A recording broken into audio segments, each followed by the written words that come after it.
د کہانی شروعات کیږي د یو 15 کسانو نه چې هغه په یو غر باندې خيږي چې هغه غر ډیر زیات لوړم وي او ډیر خطرناک هم وي او په دې 15 کسانو کې 3 کسان د یو خاندان نه دي چې د پلار نوم یې رویس وي د لور نوم یې اینی وي او د زوی نوم یې پیټر وي او دوی سره چې کوم 2 کسان دي هغه د ټولو نه مخکې دي خو هغه دومره ماهر نه وي په غر خطو کې د کې اچانک داغي توازن ګډوډ شي او خطر او غورځيږي خدا ټول په یو رسې پسې ځان تړلی وي او اوس دا رسې شلیدو ولوي ولې چې د رسې پسې ټول 15 کسان ځوړند وي او هغه کم 2 کسان چې ټولو نه برو هغه د ټولو نخکته دي چې دې کې هغه رسې وشلېږي او خکته پریوزي او د هغې مرګ وشي او اوس باقي دا پلار زوی او لور بد شو چې د هغې رسې زر شلېدو والا ده نو رویس ایني ته وایي چې څه چلو که دغه ځای کې دا کونډه ورکه چې په دې رسې باندې دا وزن لږ کم شي خو این ډېر کوشش وکړي خو د هغې لاس هغه غر راوته ورونه رسي خو اوس رویس ته پته ده چې څه کولو والا یمه هغه پیټر ته وایي چې چاکرو وباسه نو پیټر چې چاکرو وباسي نو رویس پیټر ته وایي چې دا رسې کټ کا چې زه ښکته پروزمه او په دې رسې باندې دا وزن کم شي خو بره نه ایني پیټر ته چغې شروع کړي چې داسې ونه کې خو پیټر هم دا کول نه غوښتل خو رویس ته پته وه که ده داسې ونه کړل نو موږ 3 واړه به مړه شو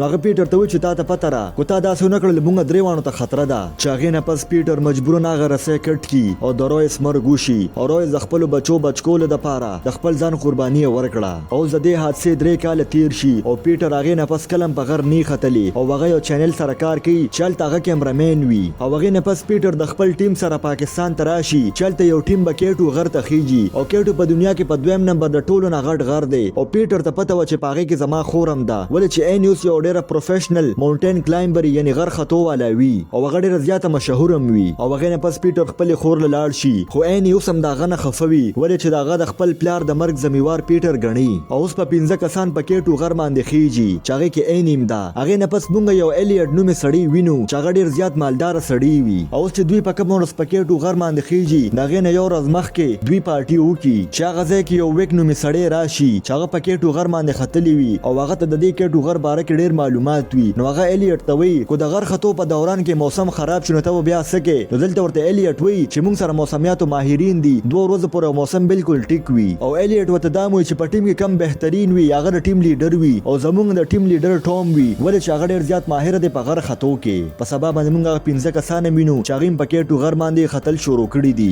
او دوی اوس 24000 فیټ چې بره وخیږي نو دوی ته په ریډیو باندې سیګنل میلو شي چې موسم خرابېدو والا دی یعنې طوفان راتلو والا دی نو هلته ټوم دوی ته وایي چې موږ له پکار چې واپس لاړ شو خو دلته ورته ایلیټ منع وکړي او هغه ورته دا وایي چې موږ خپل منزل ته ډېر زیات جوخت یو او موږ واپس نشو تللی حالانکې ټوم مخکې تلل نه غوښتل خو ایلیټ او ایني دا غوښتل چې مخکې لاړ شو د هغې د وجې دا 15 واړه بیا مخکې روان شي او هغې نه پس هغې نور هم مخکې وخیږي بل خوا چې پیټر ته پته ولګي چې موږ دوی له خبر ورکړو چې طوفان راتلو والا دی خو د هغې باوجود هم دوی مخکې روان دي نو پیټر سره ډېر زیات غم شي ولې چې په هغه ټیم کې د خور هم ده او پیټر بیا ټوم سره رابطه وکړي دا ورته ووایي چې طوفان ډېر تیزۍ سره راتلو والا دی او که تاسو په دغه طوفان کې ګیر شوې نو بیا به تې ځان وښکل ډېره زیاته مشکله شي نو ټوم ایلیټ ته وایي چې موږ له پکار دی چې واپس لاړ شو خو ایلیټ ورته بیا منع وکړي او هغه ورته دا ووایي چې ته خو ډېر ماهر یې او د طوفان خو پته نه لګي چې راځي به او که نه هغوی خو په شک باندې لګیا دي او که ته واپس لاړې نو تا سره به همیشه دا پچتاوه وي چې هغې نه پس دا 15 واړه مخکې روان شي بل خوا پیټر په دوربین کې وګوري چې هغوی د طوفان راتلو باوجود مخکې روان دي نو هغه ډېر زیات پریشانه شي بل خو هغه 15 واړه مخکې روان وي چې هغې اوس د طوفان په لپیټ کې ګیر شو او دا طوفان دومره تیز وي چې دوی ته مخامخ سم نه ښکاري خو د هغې باوجود هم دوی مخکې رواني خو اچانک د 2 کاڼو په منځ کې چې کومه واوره وي هغه ښکته لاړه شي چې هغې سره عین هم ښکته لاړه شي او دې 15 واړو ځان په یو رسۍ پسې تړلي وي چې هغې پسې هغه نور هم ښکته را روان شي خو دغه ځای کې هغه کسان په سچل باندې ځان راونیسي او بل خوا د عیني رسۍ کټ شي خو هغه خوږ نه شي او عیني اوس په یو کنده کې ګیره شي بل خو هغه 4 واړه خو بچ شي او په هغې باندې ډېر تیز طوفان را روان دی او د هغې طرف ته وره ډېره تیزۍ سره را روانه ده چې دې سره 2 کسان نور هم هغې کندې ته راپرېوځي چې کوم ځای کې عیني ده او د هغې 2 کسانو مرګ وشو یعنې په دې کنده کې 3 کسان ګیر شو او د واورې هغه بره روم په واوره کې بند شي که دوی اوس هم غواړي دا 3 ونه د هغه ځای نه نشي وتې او ښکته پیټر د ریډیو په ذریعه باندې دوی سره رابطه کول غوښته خو رابطه نه کېږي ولې چې سیګنل یې نه وي خو عیني په سچل باندې دوی سره رابطه وکړي او دا ورته ووایي چې موږ 3 کسان ژوندي پاتې شوي یو خو دا راته پته نه لګي چې په کوم ځای کې یو او اوس چې لاندې کم کسان د هغې ډېر زیات پریشانه شي او اوس پیټر دا فیصله وکړه چې زه به ځم د خپلې خور بچکولو دپاره خو هلته پیټر ته یو سړي ووایي چې دوی د 36 ګنټو نه زیات ژوندي نشي اوسېدی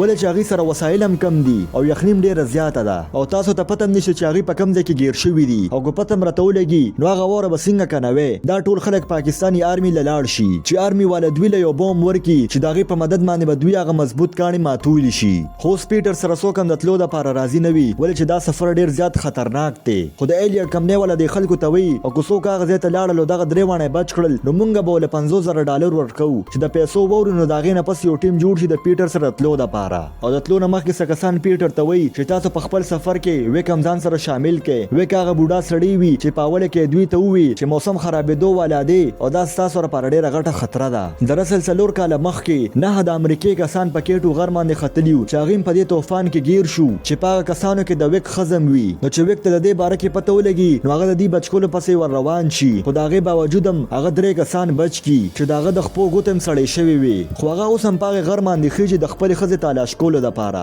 خو هغه ته تر اوسه پر د خپل خزه لاش ملو نشو د دې د وجه د دې غر باره کې د ډېر معلومات وي دا غي نه پس په هلیکاپټر کې پیټر د خپل کسانو سره وک پسې لاړ شي او هغه ته دا وی چې موږ ته ستاسو مدد ضرورت دی درې کسان په دغه غر کې گیر شوی دي خو وک وته وی چې تاسو مدد نشم کولی او دراصل وک د پیټر د پلار مرګریم وي خو دا غي باوجود هغه د دوی مدد کولو د پاره راضي نه وي نو پیټر وته وی چې دغه کسانو بچ کولو د پاره د ایلیټ کمپنۍ $50,000 به ورکړي نو هغه چې د دې باره کې ووري نو وک د دې د مدد کولو د پاره راضي شي هغه وته دا وی چې په دې غر باندې خطل د ریکارډ جوړول نه دي بلکې دا د کسانو بچاو د پاره زو او چې زر ته څنګه وای ماغه څه بکوي او بل خو مونږ هغه درې کسان وینو چې هغه ته په ساغه شتو کې اوس لږ مشکلات راځي ولې چلته د اکسیجن کمې راشي او دوی سره 2 غنټې دي کو په 2 غنټو کې دوی بچ نکړل نو دا درې وانه به دغه ځای کې مړ شي ولې چې رو به دغه ځای کې اکسیجن کمیږي او د دوی به حالات رو خرابيږي خو د دې مسلې لپاره دوی سره یو دوايي وي چې دا غینوم ډیکساميتازون وي او تر څو پر چې دوی سره دا دوايي وي نو دوی په آرام سره ساغه شتي شي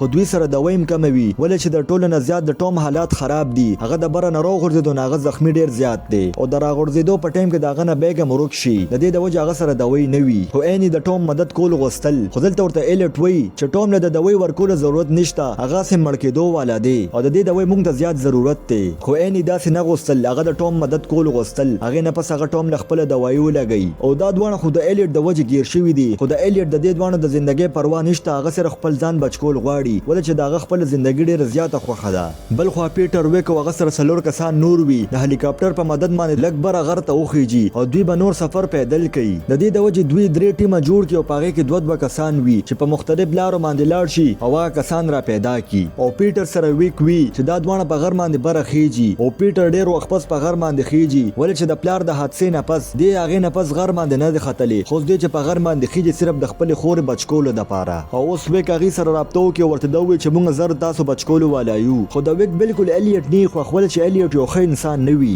او اوس د اینیم طبيعت خرابېدو والا دی نو ټوم ورته و چې تم ځان له انجکشن ووخه خو دلته ورته الیټ وی چې دې ته بوس انجکشن نه ملاويږي ولې چې دې هغه انجکشن تاله ووخو او دا بوس صبر کوي نو دلته ورته اینی و چې ته ژوندې اوسېدل غواړي دغه ځای کې وګوره مخامخ بیگ پروت دی خدا بیگ په یو داسې ځای کې پروت دی چې هغه ځای ته ځان رسول ډیره زیاته مشکله ده او الیټ هلته تلل نه غوښتل ولې چې هغه ته خپل ځان ډیر ګران وي خو اوس یې دا فیصله وکړه چې زه به هغې بیگ پسې ورځم او هغه ډیر په مشکله سره هغه بیگ را واخلي چې هغه بیگ کې هغه وګوري نو سم پکې څلور انجکشنې پرتې دي چې هغې نه پس یو انجکشن دا ټوم له ووخي خو دلته د اینیم طبیعت خرابېدو والا دی خو دومره زر دا انجکشن نشي وهلی بل خو موږ په هغه درې ټیمو کې یو هلک او جینۍ وینو چې په دې کې دا هلک خپه وخویږي او د غر د اونچایۍ نه غورځېدو والا وي خو هغه جینۍ د هغه د بچکولو دپاره ورشي خو هغه هم هغه ځای کې وخویږي او دا دواړه زوړن پاتې شي چې د هغې د بیګ نه هغه بوم هم وغورځېږي او هغه چې څنګه وغورځېږي هغه ځای کې یو غټه دماکه وشي خو د دې دماکې د وجې دوی ته څه نقصان ونه شو او هغې نه پس هغه هلک بره وخیږي چې دې کې یو غټ د وره سیلاب راشي او هغه ښکته خطا کړي خو هغه جینۍ په کاڼو پسې نښتې وي یعنې هغه بره نه وي ختلې او لږ وخت پس هغه پیټر له ځان ورسوي بل خوا چې آرمي ته د دماکې باره کې پته ولګي نو هغه ورته انفارم وکړي چې دا بوم د نور نه ساتئ نو ویک او پیټر ته چې د دې باره کې پته ولګي نو هغې زر خپل بیګ د سوري طرف ته یوسي او په هغه بیګ باندې وره اچول شروع کړي او پیټر د دې باره کې دغه بل ټیم ته انفارم کولو چې هغې هم زر خپل بیګ سوري ته یوسي خو دغه بوم نه یو لیکوډ روزي چې د هغې د وجې هلته دماکه وشي او دغه دواړه پکې مړه شي او د دې دماکې د وجې ډېره وره ښکته پروزي چې هلته موږ یو لاش ووینو چې دا لاش د بل چا نه بلکې د ویک د ښځې دی چې هغه په دې غرونو کې مړه شوې وه 4 کاله مخکې نو چې ویک دا وویني نو هغه ډېر زیات خوشحاله شي د هغې نه پس هغه په وره کې څه تالش کول شروع کړي چې شاته پیټر ولاړ وي او هغه سره یو بکسه په لاس کې وي نو پیټر ورته وایي چې ته دا شی خو نه تالاش کې نو ویک چې هغه باکس کلو کړي نو په هغې کې دوی نه وي او دا باکس د ویک ښځې سره و او دراصل 4 کاله مخکې چې دوی کله په وره کې ګیر شو نو د ویک د ښځې په وره کې ساه بندې شو د هغې د وجې د هغې مرګ وشي او ویک چې کم 3 کسان بچ کړو په هغې کې الیټ هم او الیټ په انټرویو کې دا ووایي چې د ویک ښځې سره دوی نه وه او کله چې ویک هغه باکس کلو کې نو په هغې کې هغه دوی نه وي نو هغه ته پته ولګي چې الیټ دروغ وایي دراصل اصل الیټ هغه دوی اچولې وه د هغې د وجې هغه بد شي او د هغې د وجې د بیک د ښځې ساه بند شي او هغه ځای کې مړه شي. نو بیک اوس دا فیصله وکړه چې زه به الیټ ژوندی نه پرېږدمه. پیټر ورته وایي چې زه به تا دې کار ته پرې نه دمه. نو دلته ورته ویک وایي چې ته هېر نه کړې چې ته په 24,000 فیټ کې ولاړې چې دلته ته په خپلو خپو باندې ودرېدې هم نه شې او زما مخې ته را نه شې. هغې نه پس ویک یوازې مخکې روان شي او د شپې په ټایم کې د ایني رابطه پیټر سره وشي ولې چې دوی آس پاسي نو د دې د ریډیو سیګنل کنیکټ کیږي. نو دلته ورته ایني وایي چې واپس ته لاړ شه چې تر څو پورې موږ له ته رارسې نو موږ به درې واړه مړه شوي یو ولې چې ټوم هم د مرګ په خوله کې وي او ایني هم ډېره زیاته خرابه وي او اوس د ایلیټ هم طبیعت خرابېدو والا دی او پیټر اوس په 24,000 فیټ کې وي او ایني په 26,000 فیټ کې وي. یعنې چې پیټر ایني ته رسي هم به ګنټې لګي او دلته ایني ته دا لګېده چې موږ په 2 غنټو کې دننه مړه شو او هغې نه پس ایلیټ ټوم له ورشو په خوله ورله لاس کېږدي او یو زهریله سرنج ولووئ چې د هغې د وجې هغه مړ شي او ایني چې د خوب نه راپاسي او هغه وګوري نو ټوم مړ وي او هغه هلته سرنج هم وګوري. هغې سره ایني ډېره زیاته غوسه شي او هغه په ایلیټ باندې حمله وکړي.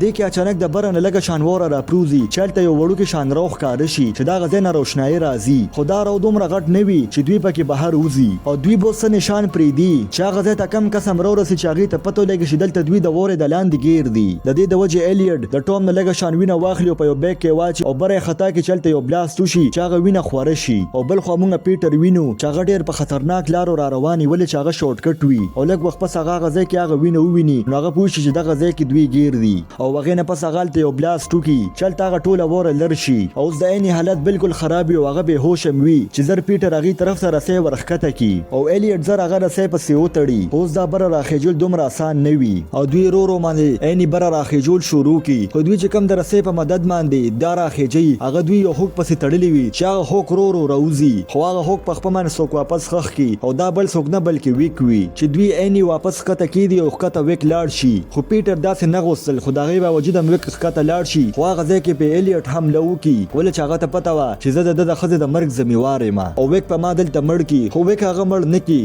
او هغه د ایلیټ ملا ته هغه هوک واچوي او هغې نه پس پیټر دغه رسۍ راښکل شروع کړي خو د دې نه مخکې چې دوی ایني راوخېجي ویک او ایلیټ چې په کوم ځای ولاړ دی هغه ځای کې وره ښکته لاړه شي او هغه ځای کې یو بله ښکته کنده نور هم وي چې دا درې واڼو هغه رسۍ پسې ځوړند وي او بل خو هغه جینۍ کې دومره طاقت نه وي چې دا 4 واڼه په یو ځای باندې ونیسي او نه یې مخکې راکاږي خو هغه ځای کې ویک خپل چاکو راوباسي پیټر پوه شي چې ویک څه کولو والا دی او ویک ورته دا هم وایي چې اوس موږ سره بله لار نشته او ښکته ایلیټ چغې سوري شروع کړي او ویک ته وایي چې داسې ونه کړې خو د هغې باوجود هم ویک هغه رسۍ کټ کړي او دا دواړه ښکته ګهرایۍ ته پرېوځي او پیټر خپله خور بچ کړي یو هغه جینۍ سره ښکته راشي خو د ایني طبیعت اوس هم خراب وي خو پیټر خپله خور بیا هم بچ کړه او دې سره دا کهاني ختمه شوه. که ستاسو دا کهاني خوښه شوې نو دا ویډیو در سره لایک کړئ او چینل در سره سبسکرایب کړئ.